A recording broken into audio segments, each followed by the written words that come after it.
আসসালামু আলাইকুম ওয়া রাহমাতুল্লাহি ওয়া বারাকাতুহু। আপনারা সবাই কেমন আছেন? আলহামদুলিল্লাহ আমি ভালো আছি। ভাই, আমাদের এই মসজিদে যে ইট গাছুন, দেখেন এই যে ইট, এই ইট দীর্ঘ ৩ থেকে ৪ বছর আগে ইট গাছুন আনা। এই যে এক গাদি, আরেক গাদি ওই যে, দেখেন। এই প্রায় ৫,০০০ ইট আরো ৩ থেকে ৪ বছর আগে আইনে থোয়া। কিন্তু মসজিদে ক্যাশ নাই। মসজিদে অর্থহীন কারণে আমরা মসজিদের কাজে হাত দিতে পারতেছি না। এই যে দেখেন, এই যে আমরা যে জায়গাটায় কাজে হাত দেবো, দেখেন এই জায়গাটা পরিষ্কার ছিল, এখন এই জায়গাটার অবস্থা দেখেন।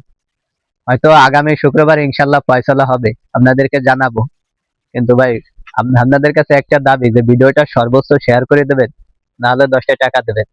আপনার একটা শেয়ারের মাধ্যমে হয়তো মসজিদটার উপকার হতে পারে। আমরা এই মসজিদের সদস্য মাত্র হলো 14 জন হলো সদস্য, তা আমরা সবাই কৃষি কাজ কাম করে খাই। আমাদের মসজিদে যে ইমাম সাহেব, সেই ইমাম সাহেবের বেতন 3 মাস বাকি। ইমাম সাহেবের বেতন মাত্র 2500 টাকা, তাও 3 মাস বাকি। দেখেন, আপনার যদি একটা শেয়ারের মাধ্যমে দেখেন, দুনিয়ায় কিন্তু অনেক মানুষ আছে যে তারা দান সৎকার করার জন্য ঘুরে বেড়াচ্ছে, কিন্তু সঠিক জায়গায় সঠিকভাবে দিতে পারতেছে না। এখানে আপনি একটা শেয়ার করবেন, যাতে সেই শেয়ারের মাধ্যমে সেই ব্যক্তির কাছে যাতে পৌঁছে যায়। ভাই, মুসলিম হিসেবে এতটুকু আপনাদের এই দাবি যে মসজিদের ভিডিওটা শেয়ার করে দেবেন সর্বোচ্চ ইনশাল্লাহ।